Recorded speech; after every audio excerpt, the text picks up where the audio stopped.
Salut à tous, c'est Nico du Ciné Show et aujourd'hui, on se retrouve pour ce qui est sûrement le film le plus attendu de l'année 2021. C'est parti pour Spider-Man No Way Home.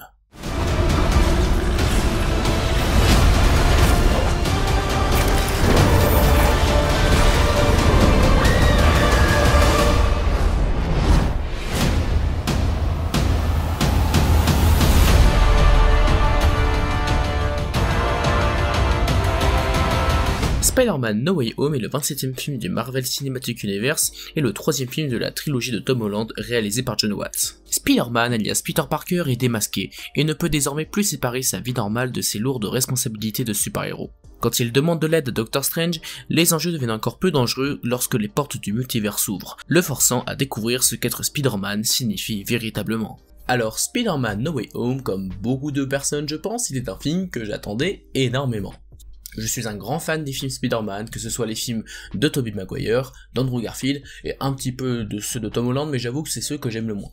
Si vous voulez un avis plus détaillé sur ces films, je vous renvoie à mon top film Spider-Man, où vous aurez du coup mon top de tous les films Spider-Man qui sont sortis depuis la trilogie de Sam Raimi. Et donc ce Spider-Man No Way Home, c'est le 3e film de Tom Holland, et ça allait parler de multivers. Cela fait maintenant plus d'1 an qu'on a de nombreuses théories à ce sujet, de très nombreuses théories plus ou moins farfelues sur des retours de méchants, d'héros ou ce genre de choses. C'était impossible d'aller au cinéma sans savoir quelques trucs assez importants du film, et personnellement je trouve ça dommage mais on en reparlera après. Et qu'est-ce que j'en ai pensé de ce Spider-Man No Way Home? Eh bien, pour moi, c'est clairement le meilleur des 3 films de Tom Holland. J'ai beaucoup aimé ce Spider-Man No Way Home, je vais pas dire non plus que je l'ai trouvé exceptionnel, pour moi il y a quand même pas mal de petits défauts, mais oui, dans l'ensemble, j'ai quand même beaucoup aimé. Je vais vous détailler ce qui m'a plu et ce qui m'a un peu déplu dans ce film, dans une partie sans spoiler pour commencer, puis je vous préviendrai lorsqu'on passera à la partie spoiler. Tout d'abord, le scénario est plutôt intéressant. À vrai dire, c'est le premier film avec Tom Holland où je ressens vraiment les enjeux, où je ressens vraiment du drame, et ça fait du bien quand même, parce que pour moi c'est ce qui manquait le plus aux deux précédents films.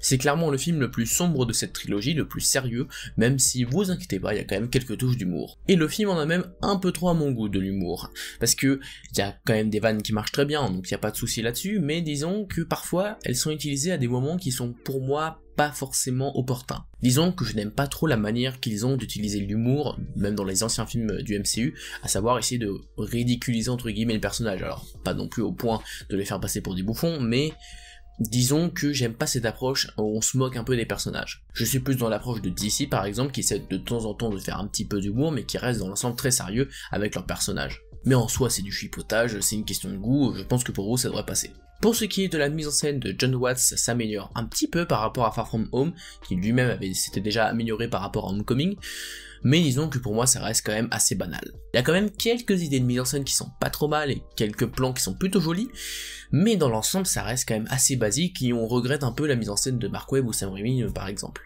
Mais elle reste quand même de très bonne facture, certes c'est pas ultra créatif à mon sens, mais au moins les scènes d'action sont lisibles, les scènes d'action sont dans l'ensemble bien réalisées, donc c'est pas gravissime. Pareil pour les effets spéciaux qui pour le coup sont pas trop mal, mais là encore certains plans sont un peu bizarres, mais encore une fois dans l'ensemble ça reste très bien fait. La musique de Michael Giacchino est plutôt pas mal, dans les anciens films j'aimais pas trop ce qu'il faisait, mais pour le coup je trouve que les compositions qu'il a faites pour ce film sont vraiment bonnes, notamment à la fin. Et enfin, pour ce qui est du scénario, sans spoiler évidemment, vous allez avoir droit à quelques surprises, et je trouve que dans l'ensemble, même si ça paraissait un peu casse-gueule, cette histoire de multivers avec plein de méchants qui reviennent, etc., je trouve que dans l'ensemble, ils s'en sortent quand même plutôt bien. Il y a quand même 2-3 incohérences je trouve sur certains aspects, mais quand même ça reste dans l'ensemble crédible, donc pourquoi pas. Les personnages principaux sont très bien développés, que ce soit Peter, MJ, Ned ou Tante May, pour le coup, ils ont vraiment un développement plutôt intéressant. Ce que je reprochais un peu au précédent film également, c'est que je trouvais que le développement de personnage n'était pas forcément exceptionnel, mais en fait quand j'y pense, quand on regarde la trilogie en son entier, le développement de personnage est plutôt logique, surtout pour Peter, qui passe d'un gamin à une personne avec de grandes responsabilités. Dans tous les cas, les événements de ce film vont avoir un impact assez fort pour la suite du MCU, et c'est encore une fois très cool de voir qu'il y a des conséquences, parce que On voit vraiment qu'il y a du drame, qu'il y a un impact par rapport aux événements du film. Je peux pas encore trop développer, on parlera de ça dans la partie spoiler, mais voilà, je trouve quand même que ce film a un minimum d'ambition et ça fait plaisir. En tout cas, en tant que fan des films Spider-Man et des films Marvel en général, je peux vous dire que c'est un excellent Marvel, un excellent Spider-Man. C'est pas forcément le meilleur, je préfère d'autres films quand même, mais c'était un très bon moment au cinéma. Voilà, je peux pas trop en dire plus sans spoiler, donc je peux juste conclure en vous disant que pour moi ce Spider-Man No Way Home est un excellent film, qui n'est pas forcément parfait, qui a quelques défauts, mais qui dans l'ensemble rend bien hommage au personnage de Spider-Man. Mais ceci dit, ne nous emballons pas trop non plus, le film n'est pas forcément parfait encore une fois, il est très sympa, il est très divertissant, mais c'est pas non plus le meilleur film Spider-Man ou un chef-d'œuvre comme j'ai pu lire par-ci par-là, non, c'est pas le cas.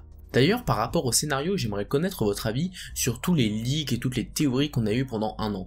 Je vous avoue que personnellement, au bout d'un moment, ça m'a vraiment saoulé, parce que je connaissais la plupart des événements qui allaient du coup se dérouler dans le film, et puis même si certains trucs qui ont été spéculés ne sont pas dans le film, bah je trouve que ça gâche un peu le plaisir de visionnage, parce que vraiment, il y a quasiment pas de surprise, et je me demande, pour les personnes qui sont passionnées par ça, est-ce que ça vous dérange pas d'aller voir un film en sachant, la majorité des événements du film. Alors oui, évidemment, Marvel a fait en sorte de cacher la majorité des événements, et ça a marché, mais disons quand même que si tu t'es vraiment renseigné sur les leaks, les théories, et que t'es à fond dedans, tu risques pas d'avoir énormément de surprises. Tu vas en avoir quelques-unes quand même, évidemment, mais voilà. Moi je trouve ça dommage de se forcer à vouloir toujours faire des théories, regarder les leaks, etc. Alors oui, t'es passionné, je comprends, mais personnellement je préfère découvrir les événements du film, je regarde les bandes annonces évidemment, mais voilà, personnellement je suis pas trop dans ce délire de faire des théories, etc. Dites-moi ce que vous en pensez, parce que ça se trouve je suis le seul à partager cet avis, cette overdose de Spider-Man No Way Home, parce que vraiment ces dernières semaines on en parlait partout et c'était limite insupportable, voilà. Mais attention, insupportable pas dans le sens où les personnes qui ont fait des théories ou des leaks sont des personnes détestables, pas du tout. Juste cet effet de vouloir forcément savoir ce qui va se passer, et du coup les personnes comme moi qui veulent pas trop savoir, même sans faire des recherches, ils tombent sur ce genre de truc, voilà. Personnellement ça me dérange un petit peu. On va passer à la partie spoiler, donc ceux qui n'ont pas vu le film, c'est le moment de quitter cette vidéo. J'attends un petit peu. C'est bon, on peut y aller. Donc le début du film, le monde entier va savoir que Peter Parker est Spider-Man, et pour le coup, j'aime beaucoup cette introduction. Je trouve que les 10-15 premières minutes sont plutôt bonnes parce qu'elles mettent en avant la responsabilité de Spider-Man et donc de Peter Parker par rapport au fait que maintenant tout le monde connaît son identité. On va voir l'impact que ça va avoir sur la vie de Ned, de MJ, de Tante May, et ça c'est plutôt cool à voir et j'ai beaucoup apprécié ce moment. Et ça permet aussi de développer ses personnages, notamment Tante May qui pour moi n'a quasiment pas de développement durant ses films. Ensuite, Peter Parker va voir Doctor Strange pour le sort, pour faire en sorte que tout le monde oublie qu'il est Spider-Man, donc ça c'est ce qu'on a vu dans la bande-annonce. Et du coup, il n'y a aucun lien scénaristique avec Loki sur le fait que le multivers va arriver, c'est juste que Spider-Man a altéré avec le sort. Je vous avoue que je trouve ça dommage, pour moi c'était l'occasion parfaite de faire un lien avec Loki et le multivers, mais bon, tant pis. Puis ensuite, on a le retour des méchants, et ça c'est quand même plutôt appréciable. Dr Octopus, donc Alfred Molina, est plutôt bon dans le film, je trouve qu'il se débrouille très bien sur tous les aspects. Au niveau du scénario, je trouve qu'il est assez bien développé, qu'il est quand même assez classe, donc pour moi j'ai pas de souci particulier avec Dr Octopus, c'était très cool de le revoir. Ensuite, le bouffon vert de Willem Dafoe, pareil, c'est même sûrement le méchant principal, je pense, du film, et honnêtement, là encore, je trouve que c'est bien développé, Willem Dafoe évidemment joue très bien, mais il sert à quelque chose, c'est plutôt logique dans le scénario, donc pas de soucis non plus avec le bouffon vert. Le bouffon vert articule un peu. Mais là, je vais avoir des soucis avec les trois autres méchants. Alors, c'est pas trop le cas pour Electro. J'aime bien son nouveau design, j'aime bien la personnalité qu'ils lui ont donnée. Mais disons qu'en termes de développement, je trouve qu'il progresse pas des masses et qu'il est pas ultra intéressant, malheureusement. Même si ça va, c'est pas non plus catastrophique. Par contre, je dois vous avouer que le traitement de l'homme sable et du lézard, par contre, là, j'ai vraiment pas apprécié. Je trouve en effet qu'il y a toujours, comme dit précédemment, cette touche d'humour Marvel pour essayer de un peu les humaniser en les ridiculisant un peu, en se moquant un petit peu. Mais pour moi, non. Faites pas ça, pour moi ça ne marche pas du tout, notamment quand ils sont dans l'appartement et qu'il y a tous les méchants qui sont dans l'appartement. On va voir cette scène où l'homme sable va vouloir s'asseoir sur le canapé et du coup il met du sable sur le canapé, il essaie de le retirer, etc. C'est marrant, c'est rigolo, moi j'ai un petit peu rigolé. Mais moi mon problème avec ça c'est que l'homme sable, quand tu le vois dans Spider-Man 3, c'est un personnage ultra sérieux, ultra dramatique, très profond, qui a vraiment un développement de personnage ultra intéressant. Et d'ailleurs la fin de Spider-Man 3, pour ce qui est de l'homme sable, pour moi elle est quasi parfaite. Donc voilà, c'est un personnage vraiment iconique. Et vous vous en moquez comme ça, enfin je sais pas, moi personnellement ça me dérange un petit peu. Mais oui, c'est pas grave, c'est des petits détails, mais je vais pas faire comme si le film était parfait, pour moi ça c'est un petit problème quand même. Et le lézard, ils en font quasiment rien, de toute façon c'est comme l'homme sable, il le développe à peine, et il apparaît que 2 minutes à mon avis à l'écran à tout péter, donc là encore pas très intéressant. Et puis cette scène après où il va se battre avec Doctor Strange qui veut les renvoyer dans leur monde et du coup les tuer au final, et Spider-Man du coup dit que non, il va pas le faire hein, grâce à Tante May. Cette scène d'ailleurs était plutôt bien mise en scène pour le coup, de toute façon tout ce qui touche à Doctor Strange de manière générale est très stylé, mais là pour le coup on avait vraiment plein d'idées visuelles. Alors oui, c'était très effets spéciaux, un peu parfois pas forcément ultra beau, mais c'était quand même plutôt impressionnant et assez créatif, et cette scène là je l'ai beaucoup aimé. Mais dans l'idée, j'aime bien le fait que Peter cherche à les soigner, entre guillemets, plutôt que juste les tuer ou les renvoyer dans leur dimension. Notamment la scène où il y a Dr. Octopus qui va retrouver le contrôle de ses bras, je la trouve vraiment bien cette scène. Et puis la trahison du bouffon vert du coup qui va finir par tuer Tante May. Oui, j'avoue que cette scène était quand même assez dure, qui était plutôt pas mal.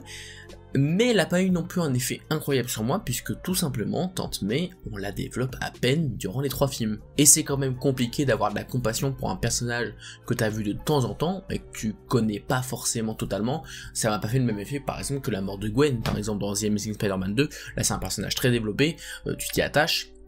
Et évidemment la mort est ultra difficile, et dans ce cas-là, même si c'est un minimum émouvant, je dois vous avouer que j'ai pas ressenti vraiment une émotion palpable. Ceci dit, la scène était vraiment très bien faite, j'ai pas de souci avec ça, l'acting de Tom Holland, Marissa Tomei et même Happy, Jon Favreau. Quand Happy se met à crier le nom de Peter Parker pour lui dire de fuir, je vous avoue que là par contre je ressentais vraiment l'attachement de Happy envers Peter, qui lui pour le coup je trouve était mieux développé que Tante May. Puis après ça, on a la fameuse scène avec MJ et Ned qui va ouvrir un portail en essayant de trouver Peter Parker, mais il va pas trouver le Peter Parker qu'il connaît, mais un certain Andrew Garfield, puis un certain Tobey Maguire. C'était très cool de revoir ces deux acteurs, leur alchimie durant le film est très bonne, et en plus on a une échelle humaine, c'est plutôt sympa, mais évidemment quand ils se battent ensemble devant la tour de la Statue de la Liberté, c'est quand même excessivement stylé. Et c'est quand même cool de voir aussi qu'ils ont essayé de les développer un minimum, c'est-à-dire que Andrew Garfield et Tobey Maguire ne sont pas là en tant que caméo simplement, on voit qu'ils essaient quand même de développer leur personnage, Andrew Garfield surtout par rapport à Gwen, et d'ailleurs qu'est-ce que c'était jouissif de le voir sauver MJ lorsque Tom Holland n'arrive pas à la sauver. Franchement le parallèle avec la mort de Gwen pour le coup, plutôt malin. Et puis je précise quand même, j'ai vu le film en VF. Pourquoi ?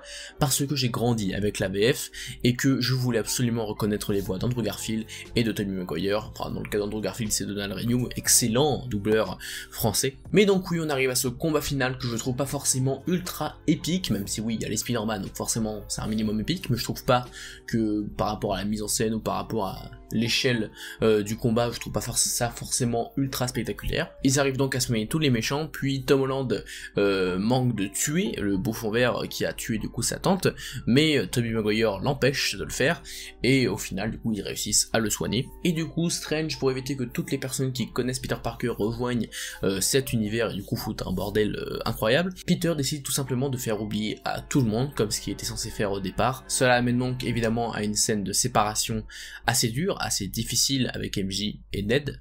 Et après que tout le monde ait oublié que Peter Parker est Spider-Man, Peter va essayer de retrouver MJ et Ned pour essayer de redevenir amis en leur expliquant ce qui s'est passé. Puis au final, il les voit heureux, il les voit notamment Ned qui a rejoint le MIT et je crois que MJ aussi. Et du coup, même s'il a promis à Ned et MJ de les rejoindre, il décide de ne pas aller plus loin et de les laisser en paix. Heureux parce que clairement sans lui je pense que ils auront la vie qu'ils voudraient, c'est-à-dire aller au MIT et ils seront très heureux sans lui. Et surtout il ne veut pas prendre le risque de les blesser ou de les tuer, puisqu'on a bien vu dans le film qu'un grand pouvoir implique de grandes responsabilités, et il décide donc de devenir seul, entre guillemets, d'acheter un appart avec un loyer à payer pour revenir vraiment à la base du personnage de Spider-Man, avec un nouveau costume qui ressemble beaucoup au premier, avec un bleu et rouge, même si on le voit pas trop sur la fin parce que les effets spéciaux étaient pas forcément exceptionnels, donc je voyais pas trop à quoi ressemblait ce costume, mais il avait l'air plutôt stylé. Et clairement, cette scène finale, c'est du pur Spider-Man, et ça c'est très appréciable, c'est vraiment un héros qui va sacrifier sa vie personnelle pour le bien commun. Et clairement, Tom Holland joue super bien, on sent vraiment qu'il y a une évolution depuis Homecoming, on sent vraiment que c'est une personne qui est devenue adulte, qui a pris ses responsabilités, et qui est prêt à sacrifier sa vie personnelle pour sauver le monde. Ensuite, on a deux scènes post-génériques. La première scène, c'est une scène avec Venom, Tom Hardy. Je m'en doutais un petit peu, même si j'ai pas forcément envie de le voir dans cet univers, vu mon avis sur Venom Let There Be Carnage, il y a une critique si vous voulez. Mais visiblement, ça va pas partir sur ça, puisqu'il est renvoyé dans son univers de base, en tout cas j'ai l'impression avec ce qui se passe, et on voit qu'il reste un petit résidu de Venom, et ça veut dire qu'ils vont peut-être faire un autre personnage de Venom, et dans ce cas on va vraiment revenir à la base de ce qu'est Venom. C'est peut-être pas plus mal. On verra comment ils vont raconter ça, mais du coup ça laisse pas mal de possibilités plutôt sympas, donc on verra bien. Et enfin la dernière scène post-générique, pour moi c'est plus une bande-annonce qu'une scène post-générique honnêtement, du coup on voit des images de Doctor Strange in the Multiverse of Madness, et ça a l'air fou honnêtement. Sam Raimi qui est de retour pour un film Marvel après les premiers films Spider-Man, honnêtement ça a l'air assez fou visuellement, ça a l'air assez dark aussi. Donc j'ai hâte, franchement j'ai très hâte, ça envoie du lourd, et puis le retour de Wanda aussi, donc c'est très appréciable, Dark Strange, etc. J'ai très hâte. Normalement on reverra Tom Holland en tant que Spider-Man, puisqu'ils ont annoncé une nouvelle trilogie, je crois, donc j'ai très hâte de voir ça, parce que clairement, vu son évolution en tant que personnage, le fait qu'il ne connaisse plus personne, en tout cas de proche, ça peut être vraiment hyper intéressant pour la suite. Donc j'ai très hâte de voir ce qu'ils vont en faire. C'est donc oui un film qui est rempli de nostalgie, de fanservice, mais malheureusement pour moi je trouve qu'il y a quelques petits défauts, notamment d'humour, et je trouve qu'il manque peut-être un petit peu d'épique. Et en plus je trouve qu'on n'entend pas assez les anciennes musiques. Alors oui on entend vite fait la musique de Spider-Man de Tobey Maguire et celle de The Amazing Spider-Man 1, mais c'est vrai que j'aurais préféré une arrivée avec la musique originale de Danny Elfman, celle de base, et pareil pour The Amazing Spider-Man j'aurais préféré celle de Hans Zimmer peut-être. Mais bon, ils l'ont pas fait, c'est pas gravissime, mais j'avoue que pour moi ça aurait été mieux. Ce Spider-Man No Way Home est donc un film très généreux, rempli de fanservice, et fait très plaisir de revoir les anciens Spider-Man. Évidemment, leur traitement est pas si mal, même s'il y a quelques petites touches d'humour qui sont un peu dommageables. C'est donc pour moi le meilleur film de la trilogie de Tom Holland, ça annonce vraiment du lourd pour la suite, j'ai vraiment hâte de voir ce qu'ils vont faire de ce personnage. Et dans tous les cas, même s'il y a quelques petits défauts par-ci par-là, et que c'est pas un film parfait, encore une fois, c'est un film qui fait quand même plaisir, très divertissant, c'est très bien fait, il y a quelques petits défauts par-ci par-là, mais dans l'ensemble ça reste un énorme kiff. Voilà, c'est la fin de cette vidéo, j'espère qu'elle vous a plu, si c'est le cas, n'hésitez pas à vous abonner, à liker et à partager la vidéo. Lundi, on se reverra pour parler de Tous en scène 2, mais en attendant, c'était Nico du Ciné Show, à bientôt.